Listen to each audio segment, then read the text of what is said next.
Hey, and welcome to the Carpio Corner. My name's Chris, And I'm Glow, and we are welcoming you back to the cozy Carpio Corner. the cozy Christmas Carpio Corner. That's right. We And got our today, stockings up, got our tree up. It's great. yeah, and today we're gonna be talking about friendship. hmm So if that sounds interesting to you, make sure you stick around.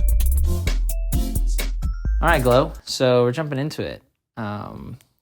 One, I feel like we should just I kind of want to talk about today. Can we Sure. just share? Like it was a really big day. It was a really big day. So Gloria and I have been looking for a home to move into, For not very long, to buy. a couple of weeks. And one of the first homes that we looked at, we really liked. Literally the first home we ever toured. We really liked it. We really liked it. And then we put an offer in on it. This morning. And then it got accepted today. So there's still more steps to take.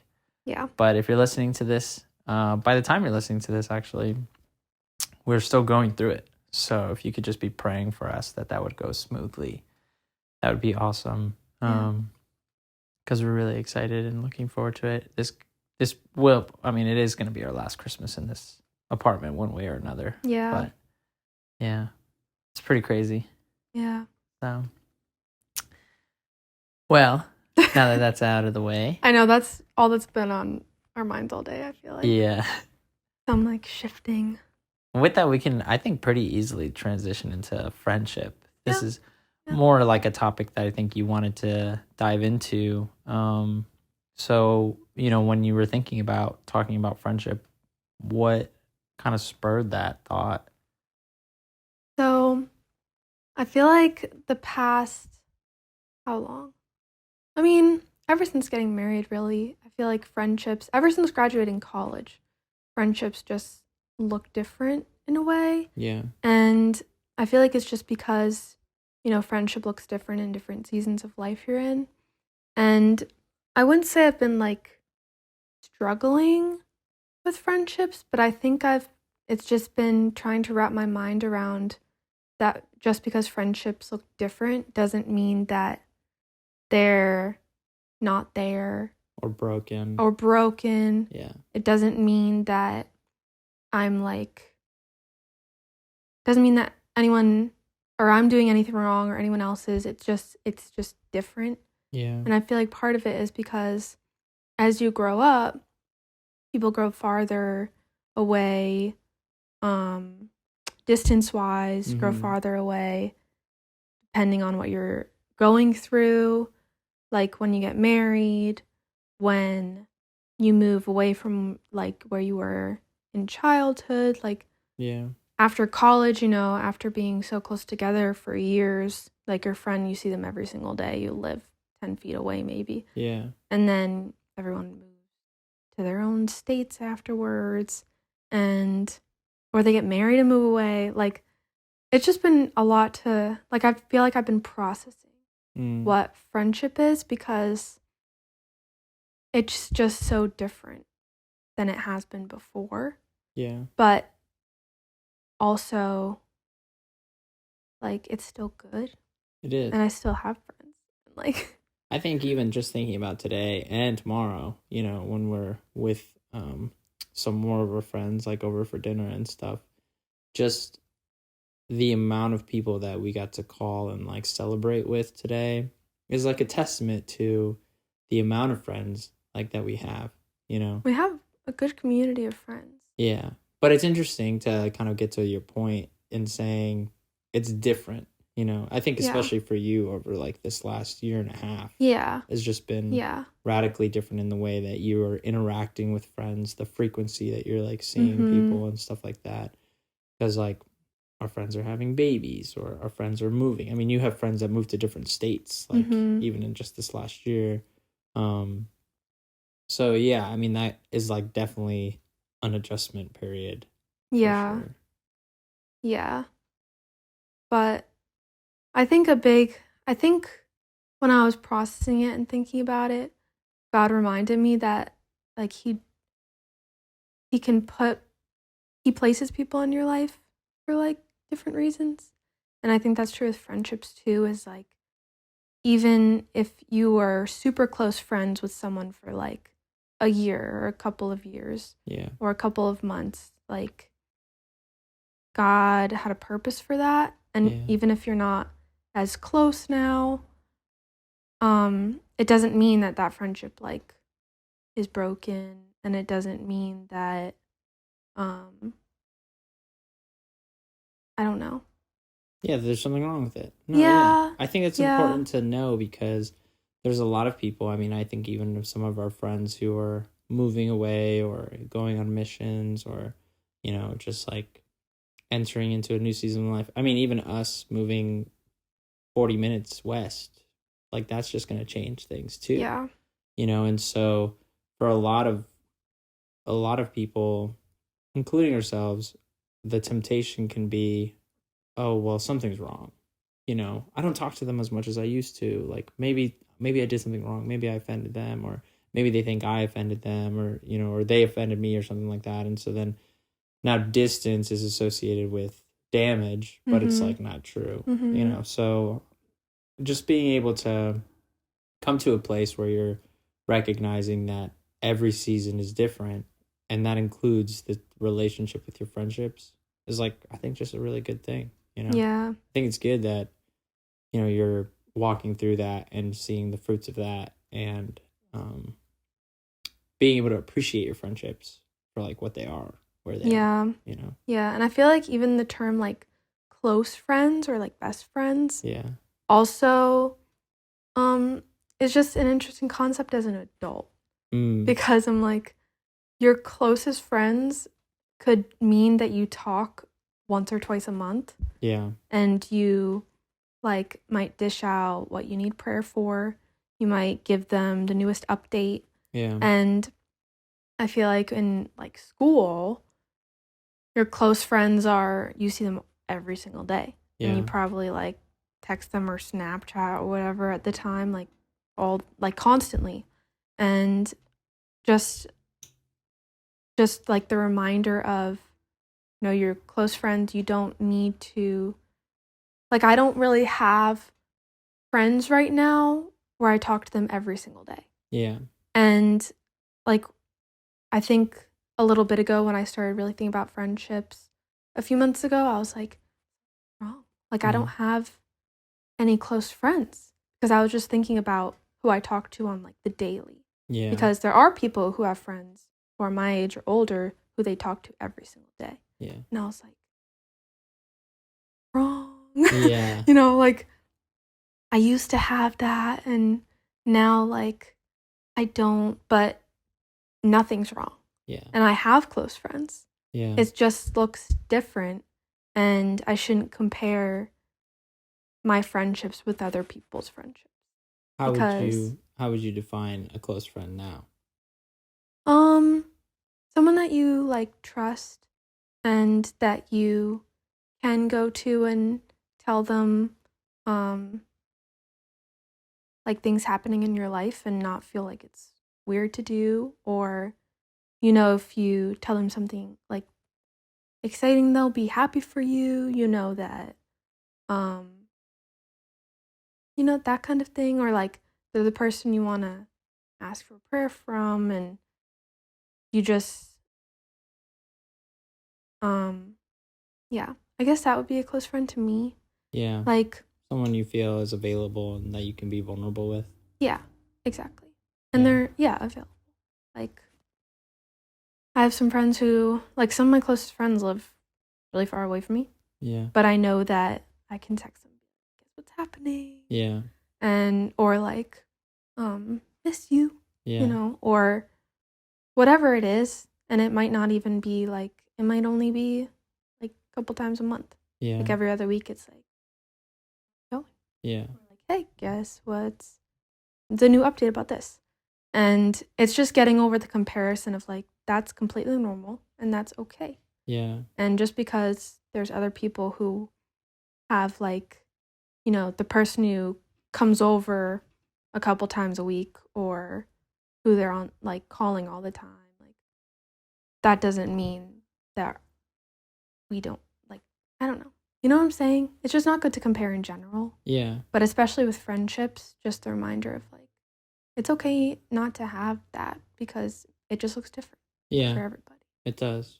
Yeah. And there might be a season that comes where you do have someone that you're talking to every day. You know, like I think some people might have that just because of proximity. Like they're neighbors with the person who's like their best friend. So like they're seeing each other like that. I mean, for us in this area, it's like hard to have something like that because we're so spaced out everywhere.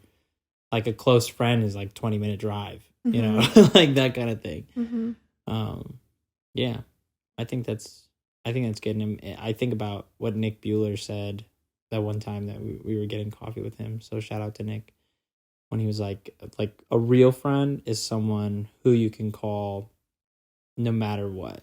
They will be there for you, you know, like, hey, like he used I think he used a phrasing like when you're hard up or something like that, like they'll be there. Like if you're in the hospital or you need to get picked up off the side of the road or something like that, you'll call and like, you know, that they would drop everything to be there if they knew you really needed them.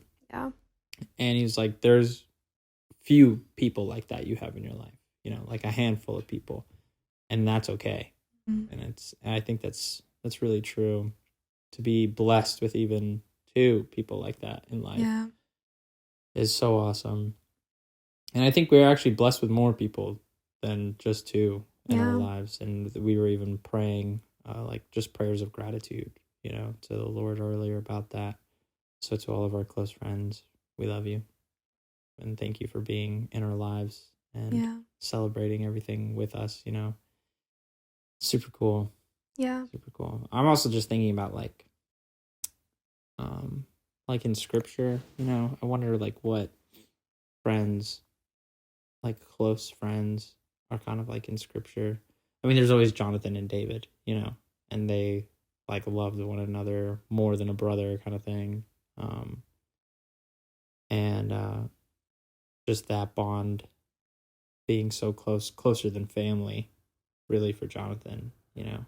And I think it's just cool to look at the Bible too and see friendships and relationships, because they're not always friendships. Like sometimes they're like mentorship relationships, but even those are like friendships, you know. Like I think that's probably one place where would be like the next growing point, like after coming to a place where you say, you know what, relationships look different from season to season, to then saying, you know what, I need, even if you're not like, I think a lot of people think when they think of mentors, they think there's this one particular part of my life that I need development in.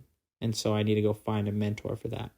And usually they think that about something like work, you know, like I need a mentor for work, or I need a mentor for working out or something like that.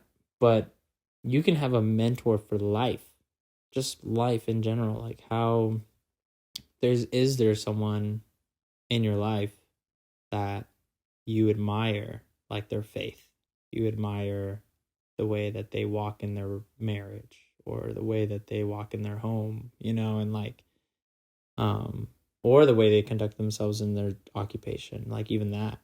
And then like pursuing them and saying, can we meet like once a week? Yeah, there's the one of the books I'm reading, I actually just finished it today.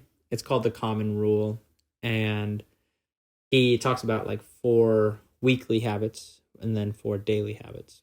And one of the weekly habits is a phone call with a friend, like a scheduled phone call with a friend. And that phone call is just to stay in community, just to like wrap you in community, and I'll give you kind of like a place where you can like be heard or talk about like what's going on in your life.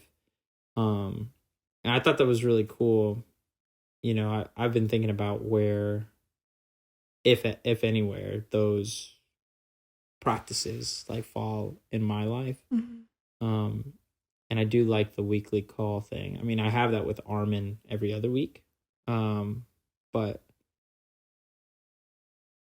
you know, I think if you're thinking of a mentor, just giving someone 1 hour, like a week. If you can't get coffee with them, just give them a call.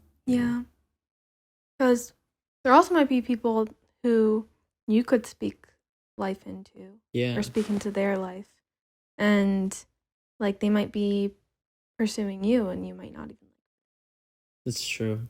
And I know I've had that happen vice versa as well. Yeah. Like them for me for them. Cool. But yeah. Yeah. Yeah. It's like 3 levels of relationship, you know. There's like the mentorship level, them pouring into you. There's the peer level, just like a mutual pouring out. And then there's the like discipler, like you're discipling someone else, you're mentoring someone else. And I think a mix of all. I think you should always have all 3 Yeah. like in your life, you know. But it's hard. A lot of people feel unworthy of a mentor or feel too awkward to approach one. And then a lot of people feel ill-equipped to mentor someone else, you know. But you can do you can do all of those. Find someone who's younger than you, make yourself available to them. Yeah. Like 1 hour a week, you know. Find someone who's older than you that you admire, make yourself available to them 1 hour a week, you know. Like, and especially if you are going to disciple, like to have a mentor. Yeah. Is really important. Yeah. Because then if you need to seek counsel on something someone's asking you, you got someone to ask. Yeah, exactly. Yeah.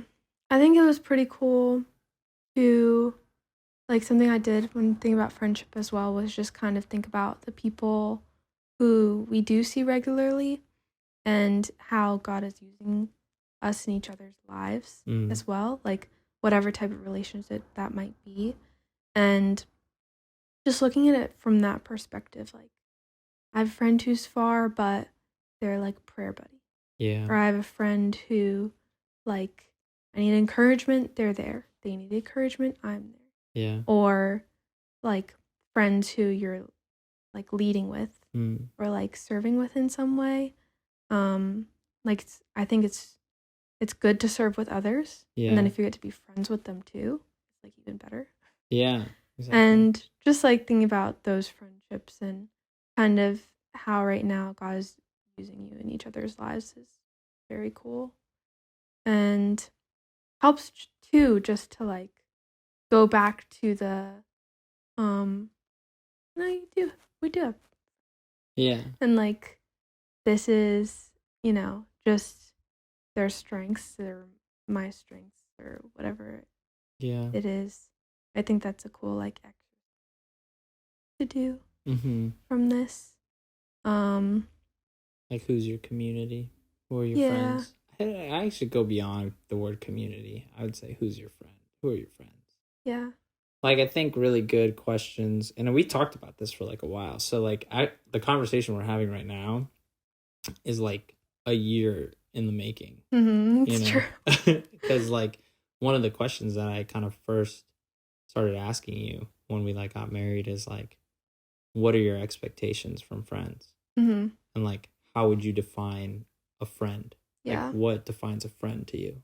Yeah. And like, it's cool hearing, we haven't talked about this, but like, it's cool hearing you now. Yeah. Talk through so much of this and to see like how you've come to answer like these questions. Yeah. Because a year ago, I was probably just like, when you like see all the time and and you know they reach out to you as much as you reach out to them or whatever it is. Yeah. But it's like not always true. Yeah. And there's nothing wrong with that. Yeah, and it doesn't mean they're a bad friend. Yeah. Right? It's like I think that's another thing is that when distance grows, the style of friendship that someone has becomes more emphasized. So like if you're in high school together or in college, you're seeing each other all the time. So, you know, it's easy to talk to each other at lunch or, you know, like at the end of the day or something like that. But then when you have distance created, that style like reveals itself where, oh, well, I'm not really that good at talking long distance, but maybe every couple months I'll give you a call, you know. But the other person might be like, well, I'm ready still to text you every day, you know, like, yeah. And just the expectations are different because the styles like are different. You know? Yeah. And then being able to fall into that rhythm and embrace that person the way they are and communicate your expectations as well, depending on the level of relationship that you have. Like if you guys are working really hard and you both are saying like, hey, we want to be like on each other like every day, keeping each other accountable, like that kind of thing, then there needs to be like a level of communication set. But if it's just like I think the one person coming to my mind, I don't think I've ever mentioned his name to you, but his name is John Michael Sellers, and he was like one of my closest friends when I was in college. Like at the very end, we graduated, and then we got really close during May staff at Camp of the Woods. Like I was doing May staff there, and we like bonded over movies and music. We were like, what? How were we not friends during the year? And it was like super tight, and then we talked for a while afterwards. And we just kind of grew distant. And he's married now. He has a baby, you know, and we talked for like a while, but I still consider him like a really great friend. Like he was a really great friend. I'm sure if I called him now and was like, hey dude, like I'm buying a house and like I got married and, you know, like I've been in ministry for 5 years, I'm sure he'd be stoked, you know? Yeah. But it's just been like a while, you know? Yeah. And I have other friends too that are more local right now, and that's how we do stuff. There's some people. And you never know. You might like become close with someone again that you were distant from. I've had that where I've like friends and maybe I felt like, oh, we've like grown apart and it's been a while since we talked. Then all of a sudden I'm like close with them again. Yeah. And I'm like, oh, this is great. Like I missed this, and there wasn't anything like that happened that made it distant for a time, but maybe it's just like something for them had to happen during that time. Something for me had to happen during that time, and for some reason, God was like, let's put a pause on this for a minute. But yeah. I have a couple of friends right now that are like really preoccupied by just life, the season of life they're in. And I think when I shared a lot of this experience with you when you first were graduating college. But when I first was graduating college, all my friends were having babies and like getting married. And I'm like, was not in that stage of life like at all. And I remember feeling really like alone, you know, just like, oh man, like, why are they, you know, they're changing and you know, they don't want to hang out as much as they used to, like that kind of thing. And obviously they don't, like they're getting married. And then obviously they don't have the time, they're having babies. And just being able to like fall into a place where I don't take it personally anymore, you know, like, yeah, just some of my friends that are really kind of preoccupied with that time. I know there's going to come another season that comes around where either I'm the one who is preoccupied or like we're just both able to meet, you know, and meet in stride. And life is just a rhythm, and you're not always on rhythm with each other, you know, and like that's okay. It's cool kind of in that way because you get to come back and rekindle something new, you know, which is really cool. Totally. Cool. Did you think of a deep end question? I was just thinking about that. You were? I feel like our deep end should have been the house. Yeah, that would a really good deep end. Okay. All right, here's the deep end. What?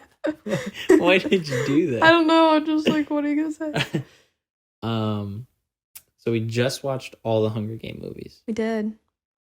What are you anticipating? Because you just bought your tickets to the Snakes and Songbird. Ballad of Songbirds and Snakes. Yeah. The prequel. Yeah. I'm reading the book right now. I'm like 20 chapters in out of 30. I need to finish the book.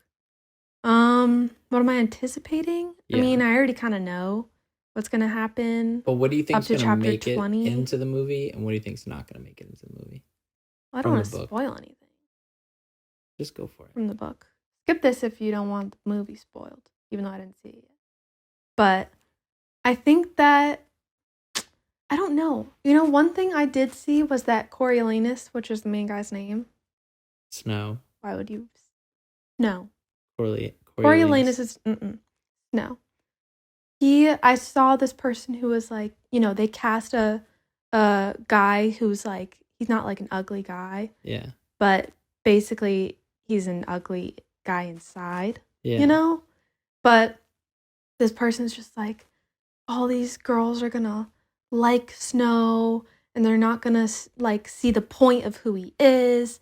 They're just gonna feel bad for him and they're just gonna like fangirl over him instead of realizing, you know, the point of who he is. Yeah. And I'm very interested to hear people's reactions and to see how they portray Snow in the movie. See if you'll feel like you're fangirling over him. No, I'm not going to fangirl over him, but I'm very interested to see how they portray him, because am I going to like him or am I not going to like him? Am I going to be like, this dude is awful? Like, or am I going to be like, oh, like I can see this side of him? How did you feel about that in the book? So far, it's semi back and forth, but it's hard because we've seen all the other movies already. Yeah. So I already know that he's an awful man. You know, he's an awful adult. He's an awful adult, but I'm like waiting. I'm like, do I see the real root of that? Yeah. And I semi am, but sometimes not. What's happening in the book right now? Well, you already gave him a spoiler warning. I know. In the book, sometimes you feel like you're seeing his compassion. Yeah. For the people in the Hunger Games. Yeah. And then you kind of go and you're like, that wasn't actually compassion. That was like an ego boost, or like you know, what? like just for his own person that he's mentoring, who's in the games. Yeah. He'll feel bad for her, or he'll want her to look really great to everybody watching the games, and then it'll actually be he wants himself to look great through her, or he doesn't actually feel bad for her in the games, he just doesn't think he's gonna like win or something like that. It just goes back and forth. Yeah. And it's confusing because I still don't truly know if he actually does have any compassion for anybody, or if he just solely wants to win for his own gain, and to make himself look good. And so I'm very interested to see in the movie, also the character portrayal. Yeah, that's always interesting from book to movie, because I know what like 3 of the people look like in the movie, the main 3 from posters and stuff, but I don't watch trailers because I don't want to give anything away. And I'm just very interested how the girl is going to play the main girl, Lucy Gray. Because I saw her in West Side Story. I know she has a great voice, and this girl sings. Yeah, and everything was live. But her personality, I don't really know what her personality is going to look like in the character. I don't, it's just going to be very interesting. It always is. Yeah. But I also know all the rest of the Hunger Games. Yeah. So I know when we were watching those, you were like, oh, seeing the prequel really helped with these movies now. It changes everything. It changes. And to me, that hasn't happened yet. Yeah. Like, I haven't gotten to the point. I feel like I should have, but I feel like I haven't gotten to the point of like, oh, the prequel, like that changes. Well, I feel like it's because of what happened at the end. Okay. Yeah. I guess I'll just have to. Yeah. I mean, I still have 7 hours of the book. That's crazy. And I'm 20 out of 30 chapters in. It's such a long book. That's crazy. But now you saying that, I'm just going to listen all night. I'm gonna finish it. Well, I feel like I feel like they could add another 2 prequels. Probably. 2 prequels? They like in between? Could. Yeah, because I mean there's so much time that elapses. Like when we meet Snow in the Hunger Games, as we know it with Katniss. He's old, right? So like and then in this one he's really young, and the games are so different between the 2. Yeah, there had to have been more uproars and revolt.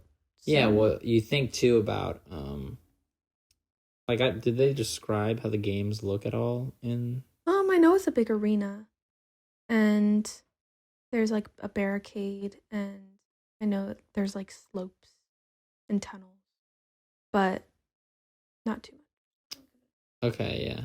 Well, it's just like it's drastically different from what we know. I know. From like a picture that I saw, I'm like, that is so different. Yeah, it's so different. From the Hunger Games. Yeah, so to see like 2 more prequels where like they slowly evolve into what we have, that would be pretty interesting. It's also interesting because, and I'll wrap this up. I feel like it's a long deep end. But it's also interesting now because the Hunger Games at first when it came out, like it was banned at the school I went to. Because... Well, you went to a small Christian school. Christian school. But it was banned because And I still agree, you know, it is violent. It's It's a violent yeah. movie. There's violence, but to me, because I've read this kind of a lot of the prequel now, and if you watch the rest of the Hunger Games, not just the first one, the other movies, it's more than just a game of kids fighting. Yeah. Like there's, you know, after that, if you watch the Mockingjay movies and stuff, and there's not even the games in those movies. There's not even games. There's just the It's like after politics story. and war.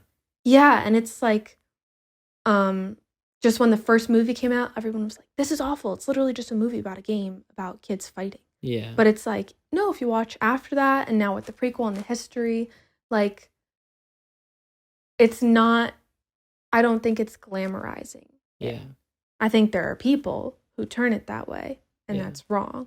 But it's not just a movie that's glamorizing a game like that. It's like there's a whole story and a whole world, and it's very interesting. And I think this prequel is like showing that too. And if you watch the Mockingjays, like, you know, the main character is literally fighting against the idea of that. Yeah. It's not even like the main characters are for it. It's like they're fighting against the idea of that because they know that it's so horrible. Yeah. And basically, I think it's showing like we shouldn't get to that point. Like the world could get there and we shouldn't. And it's telling us that. Yeah. Because it's showing how horrible that would be. Yeah. And there's people who would be for that. And it's like, no. So it's crazy. That was a good question. Yeah. If you listened, let us know your thoughts if you saw it. Yeah, if you saw it already. If you didn't, I know a couple of our friends. Then you know a lot more. Well, not really. No, we didn't give really any. There's no details. There's no details. Yeah. Well, thanks for listening to this episode of the Carpio Corner. Yeah. We hope that you guys are, enjoying these ones. They're a little bit shorter, and we're just super low key. We have so much going on in life right now that so much. Yeah. Probably gonna start packing soon, and yeah. But we'll just pray for everything to go well because we still have to go through attorney review and everything like that. So. Yeah. But yeah, welcome to the Carpio Corner. If this was your first time, and pray for us. And if you need prayer, let us know. We'd love to pray for you. And we'll catch you next time. Merry Christmas. We're going to do one before Christmas. I know, it's not even December. Yeah. Happy late Thanksgiving. Peace.